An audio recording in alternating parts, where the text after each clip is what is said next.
Hello दोस्तों, आज हम एक्सप्लेन करने वाले हैं जनरेशन टू जनरेशन का एपिसोड 6। एपिसोड की स्टार्टिंग में निंग उस आदमी का हाथ देख लेता है और उसे ऐसा लगता है कि यह डेमन सेक्ट के हैं। वे दोनों आगे निंग बोलता है कि सुसेन की फैमिली को कुछ लोगों ने मार दिया था जिससे उनकी विद्या का गलत उपयोग ना हो सके। तो काई पूछती है उसे यह सब कैसे पता, तो निंग बहाना करते हुए कहता है उसे यह एक किताब से पता चला है। काई ने पहले ही उस आदमी पर एक खास तरह का पाउडर फेंका था जिससे उसके पास की तितली उसका पीछा कर सकती है, वह आदमी चाहे जहाँ हो। वे लोग उसका पीछा करते हुए उनके अड्डे पर पहुँचते हैं और वह अड्डा किंक्यू सेक्ट होता है। सेक्ट पहुंचकर काई निंग को वहां से जाने के लिए कहती है और कहती है यह उसका मामला है, वह संभाल लेगी। लेकिन निंग कहता है कि वह उसकी मदद करेगा और उनका हिसाब बराबर हो जाए। काई मुस्कुराती है और उसे साथ जाने के लिए हाँ बोल देती है। आगे काई को उसकी दोस्त यंग मिलती है और काई उसकी पल्स चेक करती है और उसे पता चल जाता है कि यह असली यंग ही है, कोई बहरूपिया नहीं। काई अपने मास्टर से मिलने जाती है लेकिन गार्ड उसे जाने नहीं देते हैं और वे कहते हैं कि मास्टर की तबीयत खराब है और वे आराम कर रहे हैं। काई को एक आइडिया आता है, वह लिंगबो के हाथ में रखे सामान को गिरा देती है और जब सबका ध्यान लिंगबो पर जाता है तो वह जल्दी से अंदर चली जाती है। काई जब अंदर पहुंचती है तो मास्टर उसे अपने पास आने से मना कर देते हैं और कहते हैं कि वह बीमार है। यहीं से काई को शक होता है कि वह कोई बहरूपिया है, असली मास्टर ली नहीं। काई मास्टर के पास जाती है और कहती है कि डीमन क्लेन का कोई आदमी सेक्ट में आ गया है, लेकिन मास्टर इन बातों पर ज्यादा ध्यान नहीं देते हैं। तभी वहाँ लिंगबो और लिंगबो की माँ भी आ जाती हैं और मास्टर से उनकी तबीयत के बारे में पूछती हैं, तो मास्टर से में उन्हें जाने के लिए बोल देते हैं। काई वहाँ पर एक लैंप देखती है और मास्टर से कहती है कि बचपन में आपने भी मुझे एक ऐसा ही लैंप दिया था और उसका दूसरा पेयर यहाँ पर है। तो मास्टर कहते हैं कि तुम इसे ले जा सकती हो और उसका पेयर कंप्लीट हो जाएगा। काई बाहर आती है और सबको बताती है कि यह मास्टर फेक है, क्योंकि जो मास्टर ने काई को लैंप दिलाया होता है वह उन्हीं के सामने बचपन में ही टूट गया होता है। अगर यह असली मास्टर होते तो उन्हें यह बात पता होती। तो सबको पता लग जाता है कि सुसेन ने ही किसी फेक आदमी को मास्टर का चेहरा दिया होता है। और काई यूजी से पूछती है कि क्या उसे ऐसे सीक्रेट जगह के बारे में पता है, तो यूजी बोलता है कि हाँ, उसे एक सीक्रेट जेल के बारे में पता है। जब वहाँ वे सब जाते हैं तो निंग और यूजी काई को लेकर लड़ने लगते हैं, तो इनसे परेशान होकर काई अकेले ही अंदर चली जाती है और गार्ड्स को मार देती है। अंदर जाने के बाद उन्हें सुसेन मिल जाता है, तो काई पूछती है क्या उसने मास्टर ली का चेहरा किसी को दिया है, तो सुसेन मान जाता है कि उसने मजबूरी में यह सब किया है। काई सुसेन से पूछती है कि उस बहरूपिये का असली चेहरा सामने कैसे लाया जा सकता है, तो सुसेन एक शॉकिंग बात बताता है कि अगर वह फेक आदमी मर गया तभी उसका असली चेहरा सामने आएगा। तो सभी लोग बहुत शॉक हो जाते हैं कि अगर उन्हें मास्टर का असली चेहरा सामने लाना है तो उन्हें उनको मारना होगा। आगे निंग बोलता है कि अगर तुम सबसे कहोगे कि वह मास्टर नकली है तो कोई भी हमारी बातों पर विश्वास नहीं करेगा। आगे हमें कोर्ट का सीन दिखाई देता है जहाँ पर सुसेन को सबके सामने लाया जाता है और मास्टर ली बोलते हैं कि उन्होंने ही सुसेन को जेल में बंद किया होता है क्योंकि वह एक बहरूपिया बनाने वाला है। काई यहाँ पर एक चाल चलती है, वह मास्टर को इग्नोर करने की बजाय निंग पर सवाल उठा देती है कि वह डीमन क्लेन का एक स्पाई है और कहती है कि रॉन्ग को भी निंग ने ही अंदर लाया था। काई तलवार निकालकर निंग पर हमला करने की कोशिश करती है, तो निंग वहां से भाग जाता है और ब्रिज से नीचे कूद जाता है और उसका पुराना बर्ड उसे बचाकर वहां से ले जाता है। आगे हमें दिखाया जाता है कि काई मास्टर के असिस्टेंट का गला काट देती है और उसका असली चेहरा सामने आ जाता है और सभी यह देखकर बहुत शॉक हो जाते हैं। काई आगे मास्टर ली के सामने तलवार कर देती है और उन पर शक करती है। तभी वहाँ लिंगबो की मदर आ जाती है और उसे रोक देती हैं। वहाँ पर एक कमांडर आते हैं और मास्टर की पावर चेक करते हैं, तो उनकी पावर देखकर सभी को लगता है कि यह असली मास्टर ली ही है। वहाँ पर एक आदमी काई को वहाँ से जाने का इशारा करता है, तो काई सुसेन को लेकर वहाँ से निकल जाती है। आगे वहाँ पर यूजी आता है और उन्हें सावधान करता है, कहता है यह मामला बहुत खतरनाक है, अगर असली मास्टर जिंदा हुए तो वह कोई न कोई सुराग जरूर देंगे। यंग वहाँ पर आती है और कहती है कि वह उनकी मदद बहुत ज्यादा तो नहीं कर सकती, लेकिन वह उन्हें कुछ पैसे देती है। काई अब असली मास्टर को ढूंढने के लिए निकल जाती है। आगे हमें दिखाया जाता है कि लिंगबो की मदर को भी यह शक होने लगता है कि मास्टर लीन कोई बहरूपिये हैं। आगे सुसेन और काई एक नदी के किनारे बैठे होते हैं और सुसेन वहां से भागने की कोशिश करता है और कहता है कि उसे बाथरूम जाना है, तो काई भी हाँ बोल देती है। आगे सुसेन घोस्ट करके चिल्लाता है, तो काई वहां पर पहुंचती है, तो वहां पर देखती है कि एक अम्ब्रेला लिए आदमी वहां पर है और काई उस पर हमला कर देती है। जब वह छाता हटाता है तो वहां पर हम देखते हैं कि वह निंग है। यहाँ पर एक बहुत बड़ा खुलासा होता है कि निंग डेमोन क्लेन का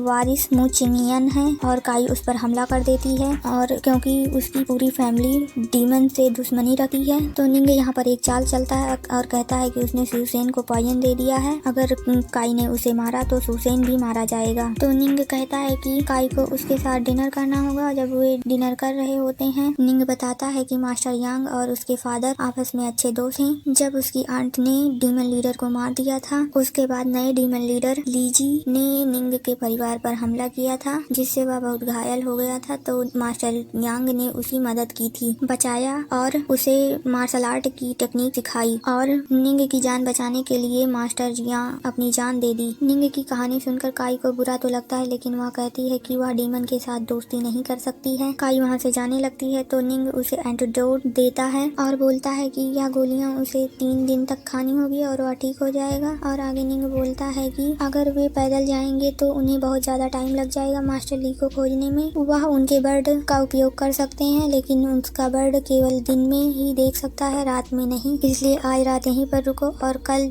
मास्टर ली को ढूंढने के लिए जाना। इसी के साथ इस एपिसोड का अंत होता है।